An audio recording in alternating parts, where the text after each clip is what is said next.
India TV YouTube channel को subscribe करें और बेल आइकन दबाएं। काबुल पर कब्जे के बाद तालिबान अपने मेकओवर में जुटा है। एक तरफ उसके जुल्म की तस्वीरें आ रही हैं, तो दूसरी तरफ तालिबानी घूम घूम कर लोगों से बेखौफ रहने की अपील कर रहे हैं। काबुल के कस्बे का लेटेस्ट वीडियो सामने आया, जिसमें तालिबानी लोगों से उनसे नहीं डरने की अपील कर रहे, सरकारी और प्राइवेट कर्मचारियों से काम पर लौटने को कह रहे। तालिबान की मंशा कितनी साफ है ये तो वक्त बताएगा, लेकिन उसकी पुरानी हुकूमत की ज्यादतियों को याद कर लोगों को एक बार फिर से डर सता रहा है। हैरानी की बात यह भी कि तालिबानी जब भी लोगों से बेखौफ रहने की अपील कर रहे थे, तब भी उनके हाथ में बंदूकें थीं। ऐसे में सवाल ये कि संगीनों के साए में हथियारों के साथ बेखौफ रहने की ये कैसी अपील। तो ये तस्वीरें देखिए, ये तालिबानियों की तस्वीरें हैं जो पहुंचे हैं अफगानिस्तान के आम लोगों के बीच। काबुल में ये लोग पहुंचे हैं लोगों के बीच और लोगों से बेखौफ रहने की अपील कर रहे हैं, लेकिन इस अपील के दौरान इनके हाथ में बंदूक है। तो सवाल यह है, जब आपके हाथ में बंदूक होगी तो लोग किस तरह से बेखौफ रहेंगे। लोगों से बात करने जब गए हैं, लोगों के बीच हैं, तब भी हाथ में बंदूक है, और इस बंदूक के साए में कोई कैसे बेखौफ रह सकता है।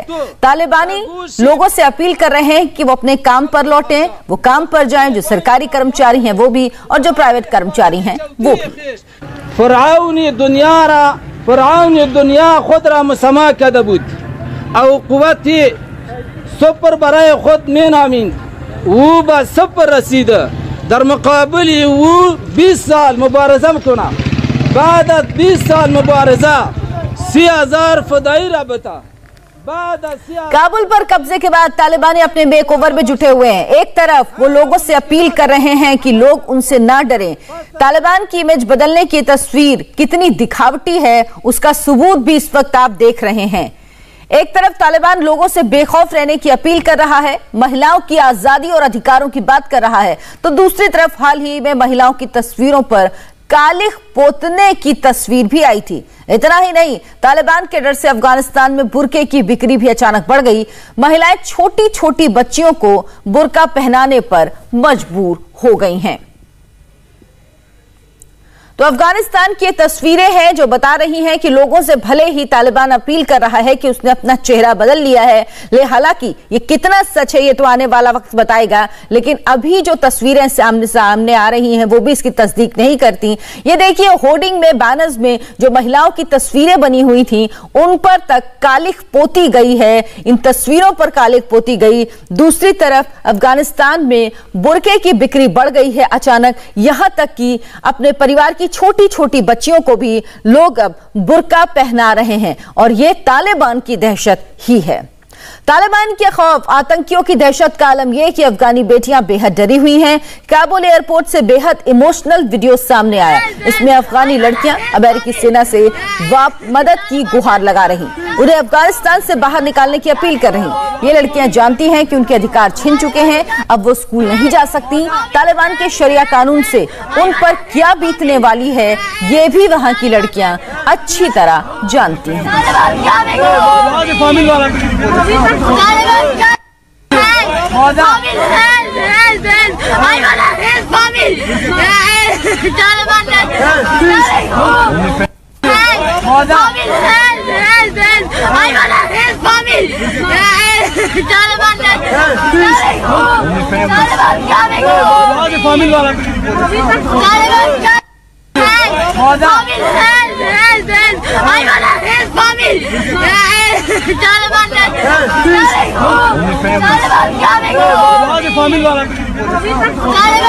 तो ये काबुल एयरपोर्ट की तस्वीरें हैं, अमेरिकी सेनाएं वहां से जा रही हैं। उस दौरान ये बच्चियां, अफगानिस्तान की लड़कियां, ये अमेरिकी सेना से अपील कर रही थी कि वो तालिबान से उनकी मदद करें, हेल्प मांग रही हैं, उन्हें बचाएं। आप समझ सकते हैं इन तस्वीरों से ही कि तालिबान का कितना खौफ है इन महिलाओं में, क्योंकि ये जानती हैं कि शरिया कानून में उनकी आज़ादी खत्म हो जाएगी, उनको घरों के अंदर बंद रहना पड़ेगा, वो पढ़ाई नहीं कर सकती हैं, वो उन्हें बुर्का पहनना होगा, अपनी पूरी बॉडी को कवर करना होगा।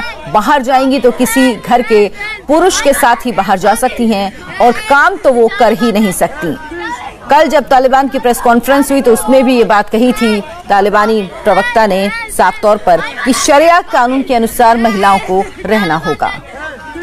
इंडिया टीवी संवाददाता मनीष प्रसाद इस वक्त हमारे साथ जुड़ गए हैं। मनीष, कल जो प्रेस कॉन्फ्रेंस हुई तालिबान की तरफ से, उसमें कहा गया कि महिलाओं को शरिया कानून के हिसाब से रहना होगा, उनको आजादी होगी। तो समझा जा सकता है आजादी क्या होगी, लेकिन इस वक्त काबुल के, अफगानिस्तान के हालात क्या हैं, क्या ताजा जानकारी है आपके पास? शुरुआत उसी प्रेस कॉन्फ्रेंस से करता हूं अर्चना। ज़बीहुल्लाह मुजाहिदीन ने इस बात को कहा था कि महिलाओं के लिए कोई भी बंदिश नहीं होगी, लेकिन उसके बाद असर ये हुआ कि कई अलग अलग जगहों से जो गवर्नमेंट ऑर्गेनाइजेशंस हैं वहां से महिलाओं को हटाने की बात सामने आ रही है। रिपोर्ट्स ऐसा कह रही हैं। इस समय काबुल ही नहीं बल्कि आसपास के पूरे एरिया को सिक्योर करने के लिए जो तालिबानी लोग हैं, जो कि लोगार या हेलमंड और अलग अलग गजनी जैसे इलाकों में थे, उनको काबुल बुलाया गया है, क्योंकि अब यहाँ पर अब्दुल गनी बरादर आ रहे हैं और अगले 3 से 4 दिन के अंदर गवर्नमेंट फॉर्म की जा सकती है। तो इसीलिए काबुल को पूरी तरीके से सिक्योर किया जा रहा है कि कहीं से भी पंशीर से अमरुल्लाह सालेह, जो कि वाइस प्रेसिडेंट थे, जिन्होंने कल ही कहा कि वो प्रेसिडेंट के तौर पर उनको देखा जाए, तो कहीं वो ऐसा ना हो कि वो आमने सामने हो जाएं। वहीं दूसरी तरफ जो एयरपोर्ट है काबुल का, हामिद करज़ई इंटरनेशनल एयरपोर्ट, उसके चारों तरफ घेराबंदी इस समय तालिब ने कर रखी है और जो अफगानिस्तान नेशनल फोर्सेस की जो हमवीज थी या फिर उसके बाद जो उनके व्हीकल्स थे, उनका इस्तेमाल करते हुए चारों तरफ घेराबंदी है। अंदर यूएस आर्मी जरूर है और एयरपोर्ट को पूरी तरीके से वो सिक्योर कर रहे हैं, लेकिन उसके बावजूद जो बाहर का एरिया है वो तालिबान के कंट्रोल में है। इसके साथ साथ जो मेन प्रेसिडेंशियल एरिया या फिर ग्रीन जोन का एरिया है, उसके चारों तरफ जहां पर पहले सिक्योरिटी होती थी, अलग अलग प्राइवेट सिक्योरिटी एजेंसीज के साथ साथ उस नेशन की सिक्योरिटी थी, अब उस जगह पर भी तालिबान है।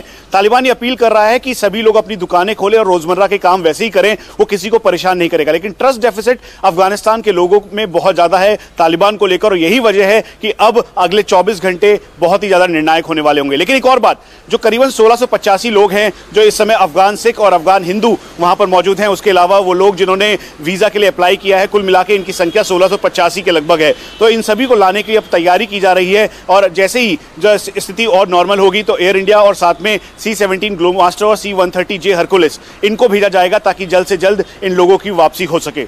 अर्चना, मनीष, जो तस्वीरें आ रही हैं उसमें जब भी तालिबान अपील कर रहे हैं, लोगों से बात कर रहा है, तो उसके हाथ में बंदूक है। बंदूकों के साए में लोगों से कैसे ना डरने की अपील की जा सकती है। साथ ही साथ जो अब्दुल्ला सालेह हैं वो पहले व्यक्ति हैं जो जिनकी आवाज आई है, जो वाइस प्रेसिडेंट है वहां के। वो कह रहे हैं प्रेसिडेंट के ना होने पे, अशरफ गनी के ना होने पे मैं वहां का प्रेसिडेंट हूं। लेकिन क्या उनको किसी का समर्थन अभी तक मिला है? क्या कोई आवाज जो उनके समर्थन में आई है? देखिए, वो इस समय पंशीर में है। पंशीर जो मसूद थे, जो कि एक बड़े वहां के लीडर थे जिन्होंने वहां पे जंग लड़ी और अफगानिस्तान के अभी के स्ट्रक्चरिंग में उनका सबसे इंपॉर्टेंट रोल रहा है।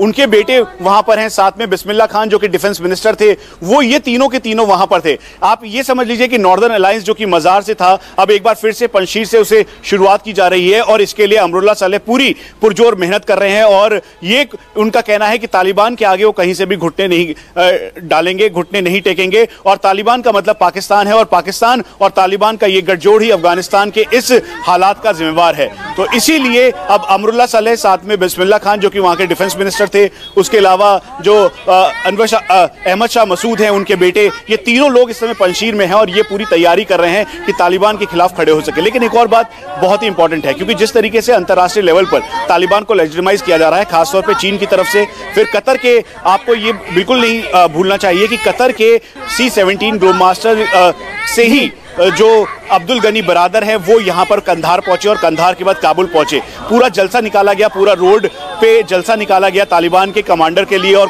तालिबान के सबसे बड़े नेता के लिए। तो इसीलिए उनको जहां एक तरफ टर्की का समर्थन हासिल है, चाइना का समर्थन हासिल है, पाकिस्तान उनके साथ है और ईरान का भी समर्थन हासिल है। तो ये एक नया ब्लॉक तैयार हुआ है जिसकी अगुवाई एक तरीके से रशिया बिहाइंड द सीन कर रहा है। तो यही वजह है कि अब तालिबान ये चाहता है कि उसको अंतर्राष्ट्रीय लेवल पर लेजिटिमाइज किया जाए और इसीलिए कोशिश है कि कल प्रेस कॉन्फ्रेंस करने पड़ी तालिबान को और कहना पड़ा कि दुनिया हमें स्वीकार करे, हमें मान्यता दे, हम किसी को नुकसान नहीं पहुंचाएंगे। अफगानिस्तान में तालिबान की वापसी से सबसे ज्यादा डर महिलाओं को है। महिलाएं खौफ में रो रही हैं, यह हमने आपको दिखाया। अब आपको दिखाते हैं कैसे महिलाएं गाकर दर्द बयां कर रही हैं। अफगानिस्तान में तालिबान की वापसी से सबसे ज्यादा डर महिलाओं में है। अफगानी महिलाएं खून के आंसू रो रही हैं।